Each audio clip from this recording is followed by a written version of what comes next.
Coach Sébastien, bienvenue à cette conférence de presse. Vous êtes à la veille d'un match très important. Vous jouez une demi-finale contre le pays organisateur. Une belle affiche en perspective. Oui, c'est une belle affiche. C'est un match qu'on attend, nous, avec calme et à la fois calme et à la fois de l'impatience sur le match de demain, parce que les garçons ont bien récupéré du match contre la Guinée. On a encore une séance d'entraînement ce soir et on attend le match demain, effectivement, comme vous l'avez dit, qui va être un match pour moi indécis, mais un match, je pense, assez ouvert entre deux équipes qui ouvrent le jeu. Charles, est-ce que vous ressentez plus de pression par rapport à ce match-là? Bien sûr, quand c'est une demi-finale, c'est un match très spécial. Après beaucoup de pression, je ne sais pas, pour moi ça reste un match comme les autres.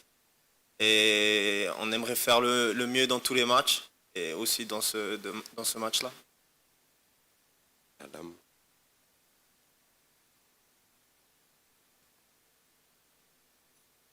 Merci. Isabelle Kouka, Léopard Sport Afrique. Coach Charles, bonjour. Bonjour. RDC, voilà. Coach, votre adversaire de demain a des absences remarquables dans le 11 des départs. Et en dehors de ça, ils ont joué 2 fois 120 minutes, alors que vous, votre dernier match, c'est terminé dans les temps réglementaires et additionnels. Vous n'avez pas eu de prolongation. Est-ce que toutes ces taches noires dans l'équipe adverse vous donnent une valeur ajoutée ou une force au-delà de ce que vous pouvez avoir pour le match de demain? Non, pas forcément. La Côte d'Ivoire a un effectif de qualité. C'est vrai qu'il y aura quatre joueurs suspendus demain, mais je pense qu'ils ont d'autres éléments à faire valoir. C'est, je pense, une de leurs forces, comme la nôtre également, d'avoir vraiment une profondeur de banc qui est très intéressante. Après, sur l'aspect de l'énergie et de la prolongation, on verra. En tout cas, nous, on a bien récupéré. C'est vrai qu'on a eu un jour de récupération en plus que l'adversaire.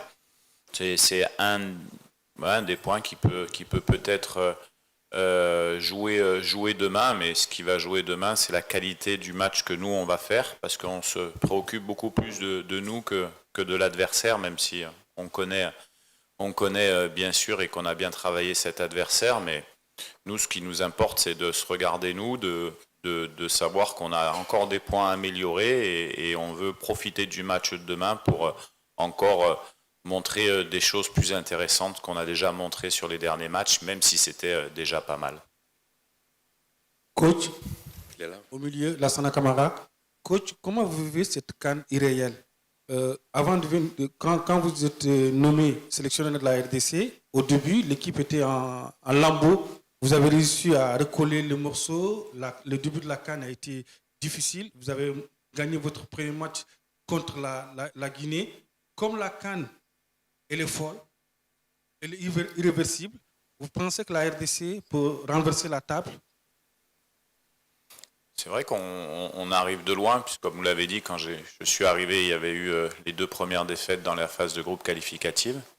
Mais au final, on se rend compte que c'était aussi une force quelque part, parce que les cadres et tout le monde voulait réagir à un moment donné. On ne pouvait pas accepter d'être encore éliminé et pas présent d'une autre CAN, même si le projet initial que j'avais annoncé, c'était d'être performant à la CAN de 2025. Maintenant, on a mis en place des choses avec mon staff, mais surtout les joueurs qui se sont intégrés à 100% dans ce projet-là. Et puis on est monté en puissance au cours de l'année. Et puis fait qu'aujourd'hui on est là. Je pense que c'est dû déjà à la qualité de notre équipe, l'implication des joueurs et à mon staff technique également qui travaille autour de moi. Donc on est calme, serein, on sait qu'on a encore une marge de progression, c'est ça qui est bien. Je pense que vous l'avez souligné, on est rentré dans cette CAN avec des bons matchs, je pense qu'on a fait des bons matchs de poule, mais qu'on n'avait pas conclu par une victoire. Là c'est le cas, je pense qu'on a marqué beaucoup sur cette CAN, on a encaissé peu, en tout cas on a plus marqué que notre adversaire de demain et on a moins encaissé. Voilà, après les victoires, il faut les prendre au bon moment et à nous de faire un bon match demain. On entend encore les téléphones dans la salle. S'il vous plaît, les téléphones en mode avion ou en mode silence. Oui, vas-y. Bonjour coach, bonjour Charles. C'est Jonathan Massiela pour le compte de la radio Top Congo FM à Kinshasa. Coach, celui-là. Ouais, pardon. Voilà. Une question précise sur le joueur Gaël Kakuta, puisqu'on ne l'a pas vu sur la feuille de match lors du quart de finale contre la Guinée. Après sa blessure, beaucoup de choses se sont racontées sur les réseaux notamment. Mais aujourd'hui, est-ce qu'il sera apte à jouer contre la Côte d'Ivoire ce mercredi? Merci. Je ne sais pas ce qui se raconte sur les réseaux sociaux. Je pense qu'il y a malheureusement, avec ces réseaux sociaux, beaucoup de fausses choses qui circulent. Nous, mais tout le monde le sait, on veut des joueurs à 100%. Donc, parce que c'est des matchs de haut niveau avec des intensités. Donc, on a préféré travailler sur Gaël qui avait toute petite contracture à l'ischio. En fait, c'était pas grand-chose. Et effectivement, il est remis à 100% et sera disponible dans le groupe de demain si je souhaite. Oui. Colin Sokinyo, Soccer 25. First of all, congratulations, coach. Dear Congo have qualified for the first semi-final since 2015, and this you did by getting your first open victory in the quarterfinals. Does this inspire your team to deliver what the Congolese will refer to as Fimbo when you meet the host on tomorrow? And what should we expect after that particular inspirational performance? Thank you. Okay, now the time is changed, and with the semi-final, just Chancel Mbamba played the game, and also my goalkeeper coach, Kidiaba, and another way with Ivory Coast, I think Kiese, Gradel, two or maybe a third, but now the two teams changed, and we are focused on our strong, and we want to fix our weakness also tomorrow, and we know for us it's possible to go in the final, but we need to play a good game, serious, rigorous, because Ivory Coast is a very good team with an individual player is a big level, but for us we believe. Avant de continuer, je voudrais demander aux photographes d'arrêter à partir de l'instant de prendre des photos. To the photographers, please stop taking pictures from now. Et n'oubliez pas, nous avons Charles avec nous. Toutes les questions jusqu'ici sont pour le coach. Donc, la prochaine question, elle sera pour le joueur. Ça va? On y va là.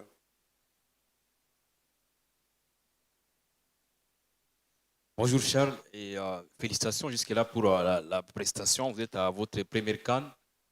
L'intégration de Charles Piquel est presque très facile. On voit Charles sur le terrain très motivé. En dehors des terrains également, il exécute des pas de danse. Pourtant, il est à sa première CAN. Il est là depuis quelques mois déjà. Est-ce c'est un coup de boost pour vous si on sait que vous êtes déjà à l'approche d'un match hyper important contre la Côte d'Ivoire demain? Depuis que je suis arrivé en sélection, je me sens très bien. Je crois on le voit aussi. Je suis très à l'aise avec mes coéquipiers. Ils m'ont très bien reçu et ils m'ont rendu ça plus facile. Maintenant, je suis très content d'être ici et voilà, c'est quelque chose d'incroyable d'être aujourd'hui dans cette demi-finale de la CAN. Et oui, voilà. Là, derrière. Bonjour messieurs, Guillaume Trouillet, Beansport. C'est une question pour Charles aussi.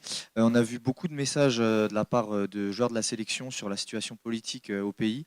À quel point ça affecte votre effectif, peut-être certains de vos coéquipiers?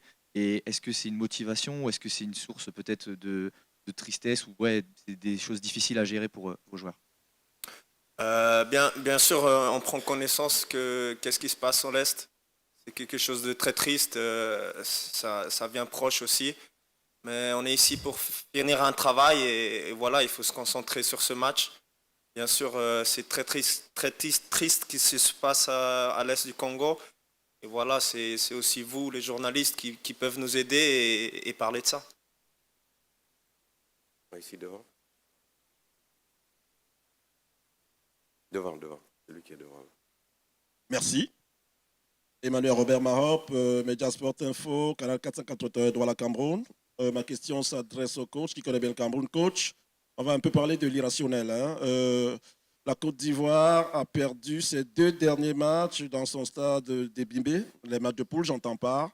Mais entre-temps, elle s'est délocalisée, je vais dire comme ça, en gagnant ces matchs d'écart et surtout de 8e. Elle revient à Ebimbe. Est-ce que vous en avez conscience du fait que peut-être Ebimbe pourrait ne pas leur porter chance et que vous en profiteriez? Merci. Je pense que demain, alors même s'il y a toujours une toute petite partie de chance dans un match de football, il y a surtout un rapport de force entre les équipes. Vous pouvez dire qu'ils ont perdu 2 fois, mais ils ont gagné 1 fois aussi, le match d'ouverture. Non, ce sont des éléments peut-être de leur côté sur lesquels ils pensent. Nous, comme je l'ai dit tout à l'heure, on peut jouer dans n'importe quel stade. Nous, on va essayer de donner le maximum, de faire un bon match, de défendre haut les couleurs du Congo. Comme le disait Charles, que les gens qui souffrent soient fiers de nous, parce que en étant une équipe nationale au Congo, on a cette vocation-là aussi à donner de la joie et des sourires. Les joueurs le savent. Et forcément, demain, ça sera un match particulier parce que c'est une demi-finale, mais également un match particulier pour nous, pour faire passer des messages d'attachement et de pensée à tous ceux qui souffrent au Congo. Là, derrière.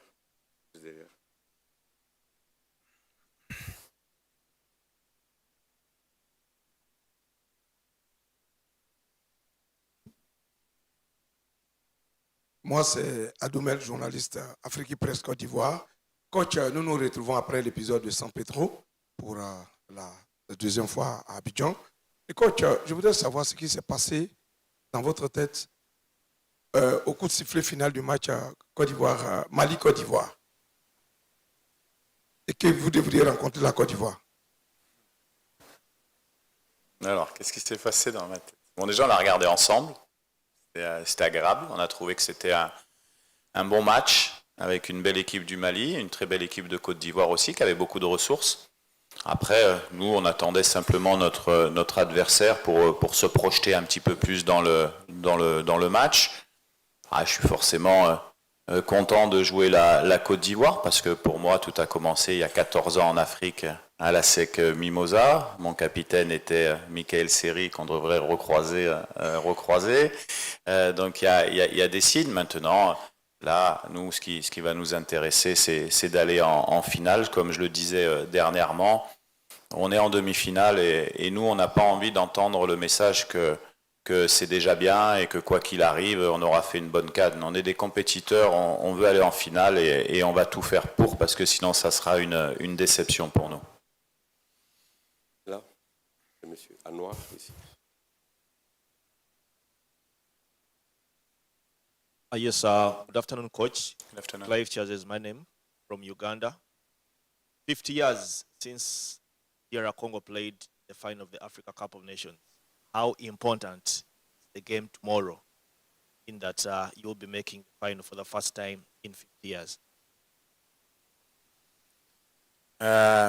Yes, it's a long time now, I think, but it's a new project. You put a new project from 1 year now, and we know we have time to build in the football, and during the years I have all in my disposition, all supports to build a new generation, and today is the first step to build this generation, and it's not the same case, but sure, I think in rapport with strong football in Congo, in DR Congo, I think this country deserves more stars on the jersey.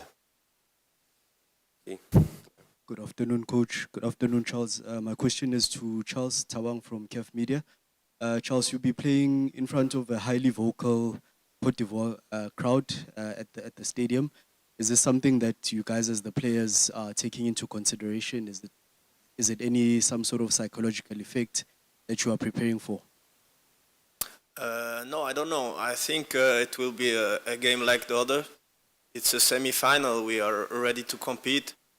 We know that we play also in front of a lot of people in our clubs, so we're ready for this. It will be a special game because, yeah, they from Ivory Coast, but yeah, we are really happy to be here, and we want to go as far as possible. Yes.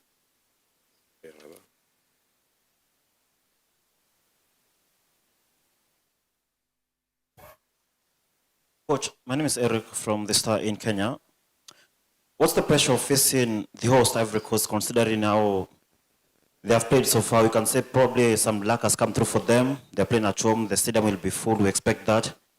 How do you approach this kind of a game, knowing that apart from the football, the home support comes through a lot for the host team? Thank you.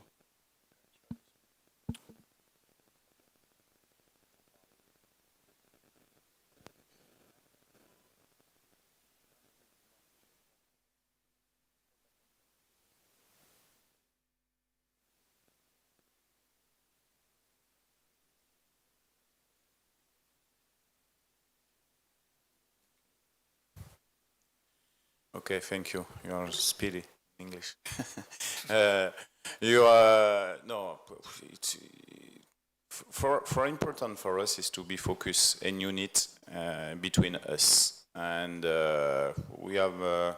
It's usual for the player for national team to play in the big stadium, and okay, sure, Ivory Coast have the advantage of the stadium, but the advantage can be also a disadvantage sometimes.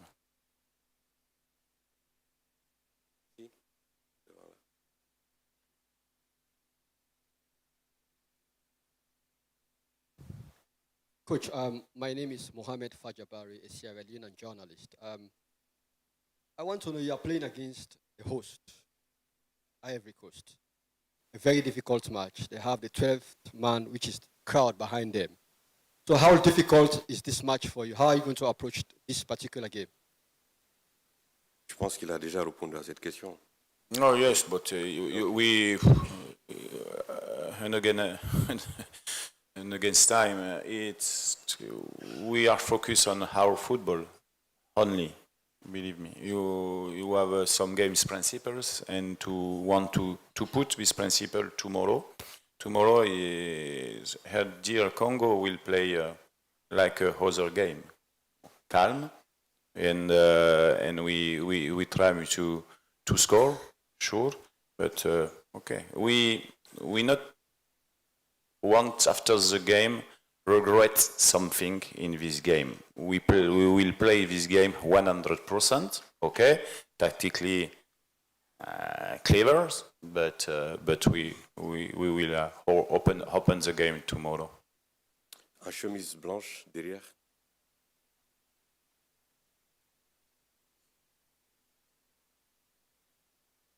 Merci beaucoup pour la parole. Grévy Tamboué, Siloé TV, Kinshasa, RDC. Coach Charles, bonjour. Lors du match contre la Guinée, on a eu affaire à un stade qui était pratiquement hostile à l'équipe congolaise, puisque les Guinéens étaient bien représentés dans ce stade.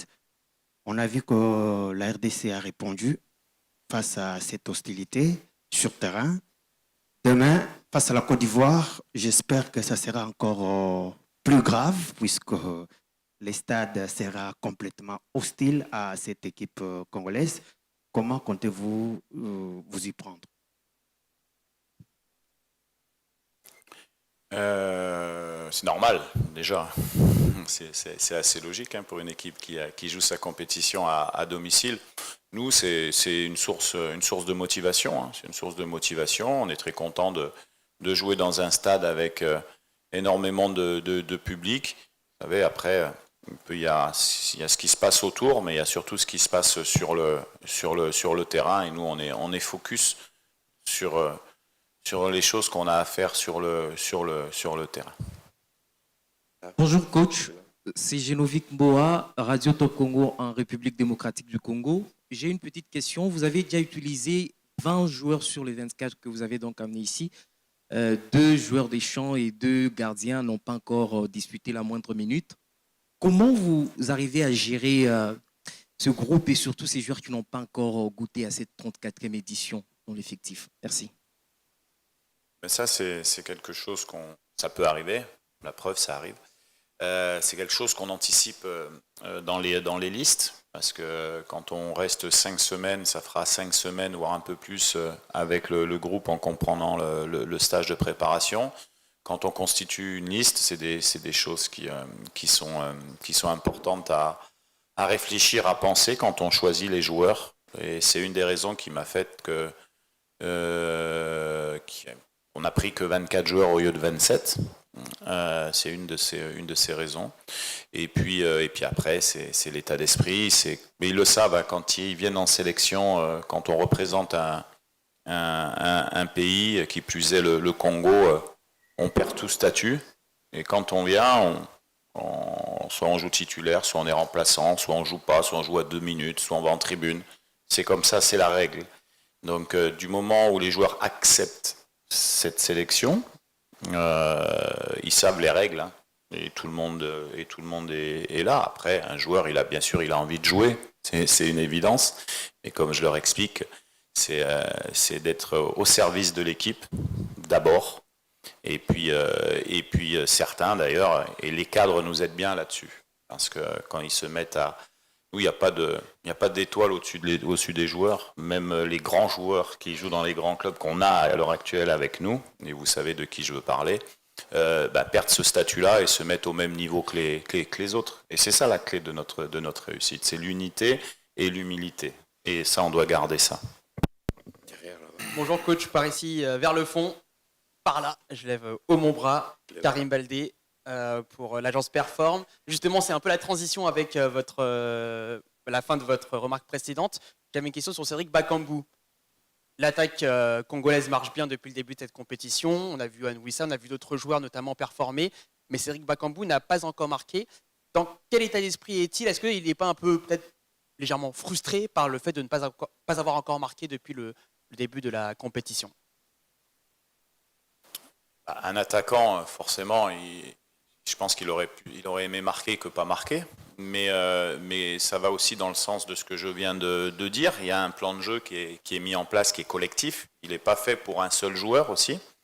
Donc il y a des tâches qui lui sont demandées également, qui fait à merveille, parce que bien sûr que aujourd'hui on est dans un football de stats, donc ce sont des éléments qu'on voit.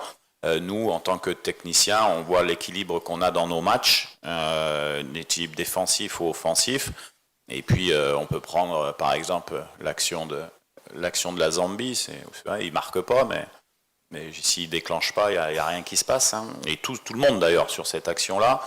Donc non, c'est un joueur qui a une envie extraordinaire de défendre le maillot du Congo. Et puis, il n'a pas attendu aujourd'hui pour savoir marquer des buts, Cédric, puisque les spécialistes des stats peuvent voir le nombre de buts qu'il a marqué pour la sélection nationale et dans son club. Maintenant, il y a un plan de jeu qui est fait, qui est comme ça, et puis voilà. Le principal, c'est que l'équipe fonctionne. Aujourd'hui, on a marqué 5 buts, 6 buts sur la compétition. Voilà. Et dans ces 6 buts, il a été important. Quoi qu'on en dise, il a été très important. Bonjour coach, bonjour Charles, c'est Patrick Osomba, BioN Télévision, Kinshasa RDC. Ma question s'adresse à Charles Piquel. Charles, les coachs viennent de les souligner, il ne fait pas attendre du discours du genre on est en demi-finale, on a déjà réalisé un bon parcours et tout. Est-ce que ça vous arrive entre vous, entre coéquipiers, d'en parler également dans les vestiaires ou dans l'équipe, bien sûr, qu'on est à un match de la finale et qu'on peut le faire, on peut pourquoi pas ramener cette coupe au pays? Merci. Bien sûr, qu'on rêve. C'est normal qu'on rêve et je crois que c'est quelque chose de bien aussi qu'on rêve d'emporter cette CAN. Ce serait incroyable. Et je crois que c'est une normalité que tout le monde, entre nous, on se parle aussi. Mais maintenant, le focus est sur le prochain match et c'est sur cette demi-finale. Parce que sans cette demi-finale, on ne va pas arriver en finale. Et c'est à cause de ça, on doit tout donner dans ce match et le prendre comme si ça serait le dernier et tout donner. On va prendre les 2 dernières questions. Juste derrière en rouge, l'avant-dernière. Une question pour le coach et une question pour le joueur.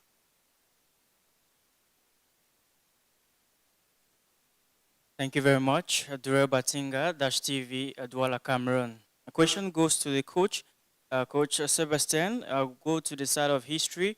In 1968, the DRC beat host nation Ethiopia in the semi-finals, and they went ahead to win the finals. It was against Ghana. The same thing repeated in 1974, where the DRC beat host nation Egypt, and they went to the finals to beat Gambia and won yet another title. Now, going to this edition, they are yet going to be facing a host nation, Ivory Coast, in the semi-final. Many are asking, is it going to repeat itself this year? My question is, does this side of history give an additional motivation to you to be able to pull this off, just like your predecessors did in the 2 above mentioned editions? Thank you. The motivation, for a coach, tomorrow when we will go to the stadium, maybe I not need to speak about that, about motivation, because all players knows the importance of the game for us and for the country. And motivation, okay, maybe is the same way, it's true, but tomorrow in another game is a tough game for us, and we are ready for that. Dernière question pour le joueur. Ok, en noir. Juste derrière toi. Bonjour coach, bonjour Charles. Franck-Éric Difo, sportvibes.net dans la Cameroun. Charles, votre entraîneur parlait tout à l'heure d'un football de stats. Parlant de statistiques, on sait que votre équipe, sur cette phase d'élimination directe, est insolente de réussite. C'est 4 tirs cadrés pour 4 buts sur les 2 derniers matchs, contrairement à une formation de Côte d'Ivoire qui a tout de même concédé 8 tirs cadrés sur ces 2 derniers matchs. Est-ce que cette statistique-là, elle seule, ne fait pas de vous, la République démocratique du Congo, le favori de cette demi-finale? Favori, je dirais pas. Mais voilà, les statistiques qui sont là. Après, il reste le match. Pour moi, c'est le match qui va compter parce que voir les derniers matchs, c'est toujours bien beau, mais tu veux voir le prochain jour parce que ça où il s'est passé hier, ça compte plus. Et on aimerait faire compter ça demain et faire le meilleur. C'est la fin de cette conférence de presse. Merci, coach. Et je vous Merci. demande aux journalistes, chers collègues, s'il vous plaît, restez assis au moins pendant 1 minute. On a quelque chose pour vous. Coach, merci beaucoup et bonne chance pour demain. Merci. Au revoir.